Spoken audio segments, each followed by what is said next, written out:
आज की इस वीडियो में हम बात करेंगे दुनिया की सबसे बड़ी fast food chain company McDonald's की। एक छोटा सा बर्गर स्टैंड कैसे बना एक ग्लोबल एम्पायर जो हर दिन लाखों लोगों को खाना खिलाता है। इस केस स्टडी में हम जानेंगे कैसे मैकडोनल्ड्स एक छोटे से रेस्टोरेंट से शुरू होकर 100 से ज्यादा देशों में 38,000 से अधिक आउटलेट्स के साथ एक ग्लोबल पावर हाउस बन गया। इस वीडियो में हम जानेंगे मैकडोनल्ड्स की सफलता की कहानी, उनका अनोखा बिजनेस मॉडल, मार्केटिंग स्ट्रेटेजी, चुनौतियां और भविष्य के प्लान। तो आइए जानते हैं कैसे मैकडोनल्ड्स बना दुनिया का नंबर 1 फूड कंपनी और शुरू करते हैं इन्फोबज्स की एक नई वीडियो। मैकडोनल्ड्स की शुरुआत हुई 1940 में जब रिचर्ड और मॉरिस मैकडोनाल्ड ने कैलिफोर्निया के सैन बर्नार्डिनो में एक छोटा सा रेस्टोरेंट खोला। उस समय यह एक साधारण ड्राइव इन रेस्टोरेंट था जिसका नाम था मैकडोनल्ड्स बारबेक्यू। लेकिन 1948 में इन भाइयों ने अपने बिजनेस मॉडल को पूरी तरह बदल दिया। इन्होंने अपने मेनू को आसान और कम करते हुए केवल कुछ ही फास्ट फूड आइटम्स पर ध्यान दिया, बर्गर, फ्रेंच फ्राइज और ड्रिंक्स। उन्होंने अपने मेनू को कुछ फास्ट फूड आइटम्स के साथ सीमित किया। इसके साथ ही उन्होंने स्पीडी सर्विस सिस्टम की शुरुआत की जो क्विक सर्विस रेस्टोरेंट मॉडल था। इस सिस्टम का मेन एम था सस्ता और तेज खाना जिससे फर्स्ट और सस्ते फूड की डिलीवरी की जा सके। यही सोच मैकडोनल्ड्स की ग्रोथ का आधार बना। स्पीडी सर्विस सिस्टम ने कस्टमर्स को बहुत तेजी से फूड को सर्व करने में मदद की और यहीं से मैकडोनल्ड्स की सफलता की शुरुआत हुई।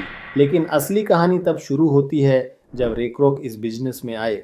मैकडोनल्ड्स के एक्चुअल एक्सपेंशन की कहानी शुरू होती है 1954 में जब रे क्रोक नाम के एक शेक मिक्सर सेल्समैन ने मैकडोनाल्ड भाइयों का रेस्टोरेंट देखा और उनके अनोखे ऑपरेशन सिस्टम से प्रभावित हो गए। उन्हें यह मॉडल इतना इफेक्टिव लगा कि उन्होंने इसे पूरे अमेरिका में फैलाने का सपना देखा। न सिर्फ अमेरिका बल्कि फिर दुनिया भर में फैलाने के बारे में सोचा जाने लगा। उन्होंने मैकडोनाल्ड भाइयों से फ्रेंचाइज अधिकार खरीदे और 1955 में मैकडोनल्ड्स कॉरपोरेशन की स्थापना की। रे क्रोक का विजन था हर अमेरिकी शहर में एक मैकडोनल्ड्स खोलना और इसी एम के साथ उन्होंने एक फ्रेंचाइज मॉडल पर काम किया। रे क्रोक की एंट्री के बाद मैकडोनल्ड्स का एक्सपेंशन तेजी से हुआ जिसमें आउटलेट्स निजी मालिकों द्वारा चलाए जाते थे, लेकिन मैकडोनल्ड्स को रॉयल्टी और फीस का हिस्सा मिलता था जिससे वह अपने रेस्टोरेंट को बड़ी संख्या में खोलने में कामयाब हो गए। यही मॉडल मैकडोनल्ड्स को अमेरिका और फिर पूरी दुनिया में फैलाने का आधार बना और धीरे धीरे इसे एक ग्लोबल फूड चेन में तब्दील कर दिया। अब बात करते हैं मैकडोनल्ड्स के बिजनेस मॉडल की, वो मॉडल जिसने इसे दुनिया की सबसे बड़ी फूड चेन बनाया और इसकी फ्रेंचाइजी आउटलेट की संख्या दुनिया में सबसे ज्यादा हुई। मैकडोनल्ड्स का बिजनेस मॉडल 3 प्रमुख पहलुओं पर आधारित है: फ्रेंचाइज मॉडल, रियल एस्टेट और ऑपरेशनल एक्सीलेंस। सबसे पहले आता है इसका world famous franchise model. McDonald's के 90% से अधिक आउटलेट्स फ्रेंचाइजी के अंतर्गत आते हैं। मैकडोनल्ड्स फ्रेंचाइजीज को रेस्टोरेंट चलाने का अधिकार देता है और इसके बदले उनसे एक फीस लेता है। ये मॉडल कंपनी को बिना अधिक लागत के तेजी से विस्तार करने में मदद करता है, बिना बहुत ज्यादा इन्वेस्टमेंट किए। फ्रेंचाइजी से मैकडोनल्ड्स को रॉयल्टी और दूसरी भी और फीस मिलती है जो मैकडोनल्ड्स की एक इम्पोर्टेंट इनकम का जरिया है। इसके बाद अगला मॉडल आता है रियल एस्टेट मॉडल। मैकडोनल्ड्स केवल फास्ट फूड कंपनी नहीं है, ये एक बहुत बड़ी रियल एस्टेट कंपनी भी है। मैकडोनल्ड्स की असली ताकत उसके रियल एस्टेट मॉडल में है।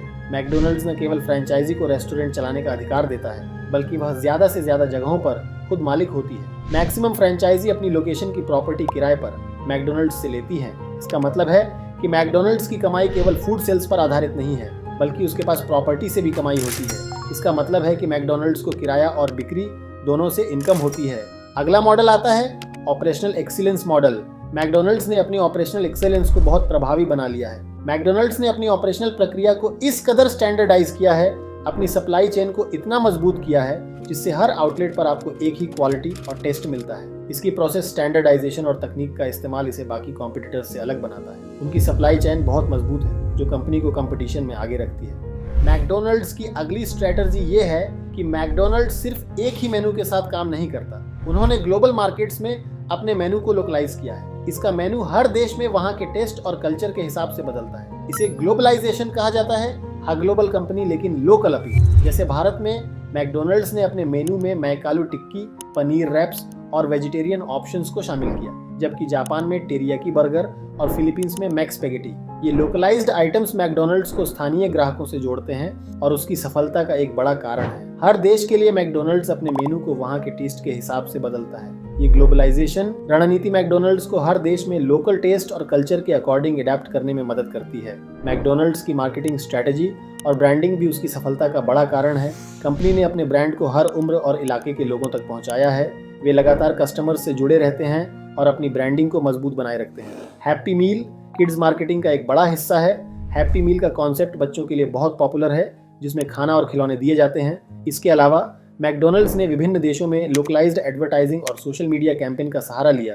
जैसे भारत में I am love in it slogan को हिंदी में भी इस्तेमाल किया जाता है। मैकडॉनल्ड्स ने अपनी ब्रांडिंग में परिवार और खुशी के कॉन्सेप्ट को जोर दिया है, जिससे वे कस्टमर से इमोशनल रूप से जुड़ते हैं। सोशल मीडिया पर मैकडॉनल्ड्स के बहुत सारे कैंपेन चलते हैं, जिससे वे युवा जनरेशन तक पहुंचते हैं। हर एक बड़ी कंपनी की तरह इसकी राह में भी बहुत तरह की परेशानियां और मुश्किलें आई। हालांकि मैकडॉनल्ड्स बहुत सफल है, लेकिन इसके सामने कई चुनौतियां और क्रिटिसिज्म भी हैं। सबसे बड़ा क्रिटिसिज्म इसके फास्ट फूड आइटम्स की हेल्थ इश्यूज से जुड़ी रही है। हाई फैट, हाई कैलोरी और शुगर कंटेंट के कारण मैकडॉनल्ड्स पर अक्सर आरोप लगाए गए कि वह अनहेल्दी फूड प्रोवाइड करता है। इसके अलावा एनवायरमेंटल इश्यूज और जानवरों के साथ क्रूरता की आलोचना भी कंपनी को झेलनी पड़ी। हालांकि मैकडॉनल्ड्स ने समय समय पर इन प्रॉब्लम्स का सॉल्यूशन करने की कोशिश की है, जैसे हेल्दी ऑप्शंस का इंट्रोडक्शन और सस्टेनेबल पैकेजिंग की दिशा में कदम। लेकिन यह एक कॉन्टिन्यूअस चैलेंज है।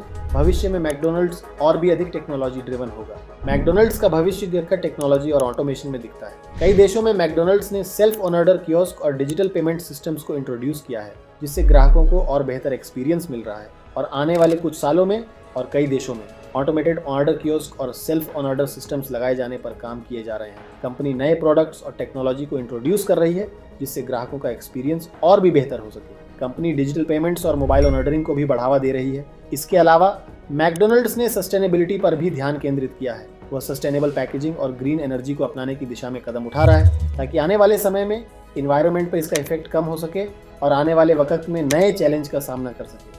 मैकडॉनल्ड्स की कहानी एक छोटे से रेस्टोरेंट से शुरू होकर एक ग्लोबल एम्पायर बनने की है। इसके पीछे का राज है एक अनोखा बिजनेस मॉडल, लगातार इनोवेशन और कस्टमर्स के साथ इमोशनल अटैचमेंट, जो उनके एक मजबूत बिजनेस मॉडल का रिजल्ट है। मैकडॉनल्ड्स ने न केवल फूड इंडस्ट्री को बदला, बल्कि कस्टमर्स के एक्सपेक्टेशन को भी रीडिफाइन किया। भले ही मैकडॉनल्ड्स को हेल्थ और एनवायरनमेंट से जुड़ी चुनौतियां झेलनी पड़ी, लेकिन इसकी लगातार सक्सेस और एडेप्टेशन की पावर इसे हमेशा आगे बढ़ाती रही है। आने वाले समय में मैकडॉनल्ड्स टेक्नोलॉजी और सस्टेनेबिलिटी की दिशा में कदम बढ़ाकर और भी बेहतर बनने की कोशिश करेगा। और उम्मीद है कि मैकडॉनल्ड्स भविष्य में भी अपने कस्टमर्स को नई और बेहतर फैसिलिटी देती रहेगी। अगर आपको इन्फोबज की ये वीडियो पसंद आई हो तो इसे लाइक करें, शेयर करें और हमारे चैनल इन्फोबज को सब्सक्राइब करें। ऐसी ही और इंस्पायरिंग स्टोरीज और कंटेंट के लिए जुड़े रहें। मिलते हैं अगले वीडियो में। शुक्रिया। जय हिंद।